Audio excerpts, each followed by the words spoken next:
Good morning.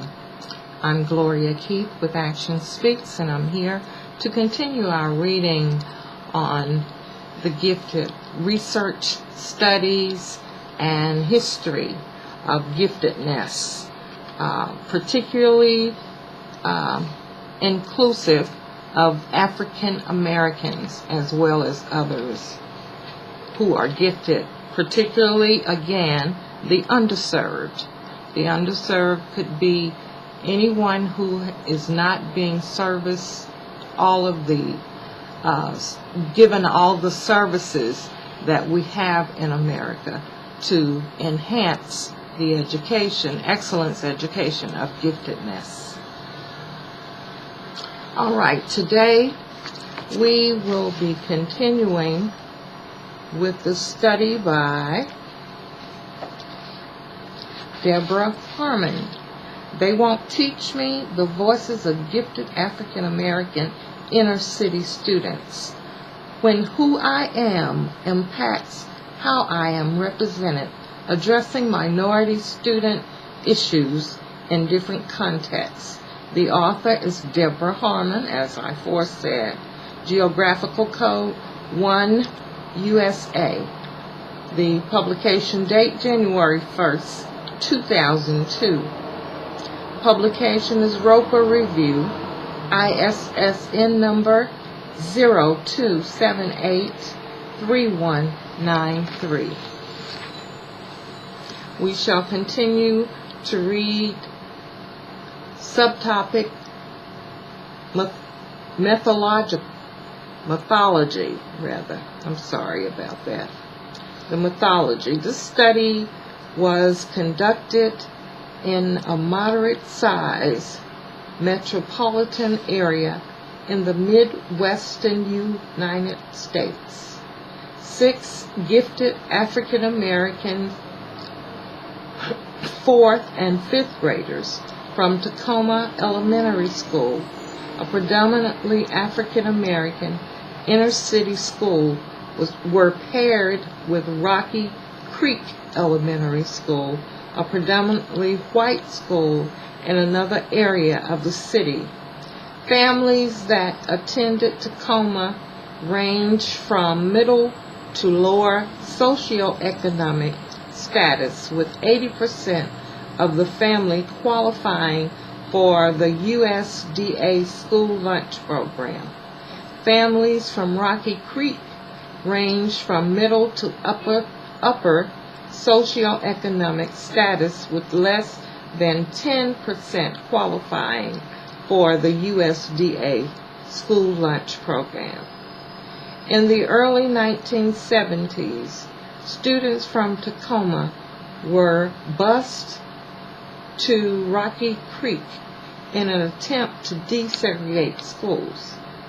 20 years later, in the mid-1990s, court-ordered busing was repealed and dismantled, requiring students from Tacoma and Rocky Creek to return to their home schools.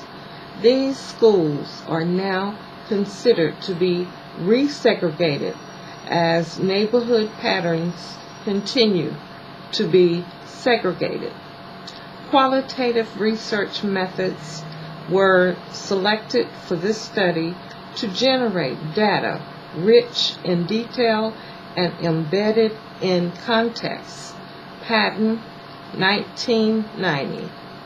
Multiple sources, including interactive fieldwork, classroom observation, group discussions, student interviews, and teacher interviews, were used for data collection. Purposeful sampling was used to identify student participation or student participants. Cresswell, 1998. They were selected from among those gifted students who were bused during the 1st, 2nd, or 3rd grade before returning to their neighborhood school. 2 4th graders, aged 10, 1 male and 1 female, and 4 5th graders, age 11. 1 female and 3 males participated in the study. In addition to the students, 3 out of 16 teachers from both schools who were identified as effective teachers by all 6 students were selected for this study. All 3 teachers, 2 African Americans and 1 European American, taught at Tacoma and had known the students for 3 years. Research questions. Students first were asked about their experiences traveling to and from both schools. Next, questions concerning their relationship with their classmates were asked, followed by questions about their classroom environment and their relationship with teachers at both elementary schools. The next set of questions focused on the resources available at each school. Students were asked to compare their experiences at both elementary schools. They were also asked, if given a choice, which of the schools they would attend. Finally, students were asked what they felt they learned from their experiences with desegregation and resegregation. Before leaving the interview, each student was asked where they planned to attend school the following year. Because each of the 5th grade students were accepted into one or more magnet programs in desegregated schools designed for high-achieving and gifted students. Student interviews were video and audio taped to capture both verbal and nonverbal language. Teachers were interviewed about their philosophy of education, instructional methods, curriculum, and classroom management techniques.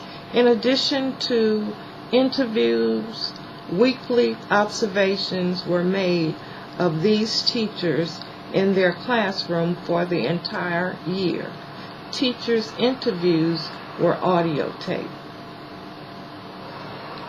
That's all we will read for you today, and we will continue our reading in the next session.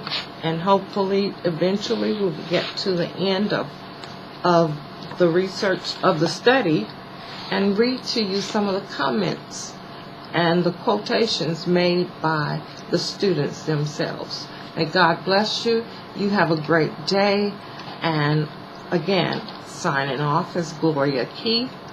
Action Speaks, reading research, studies, and history of giftedness to authenticate Gloria's new book, Every Child Born Gifted.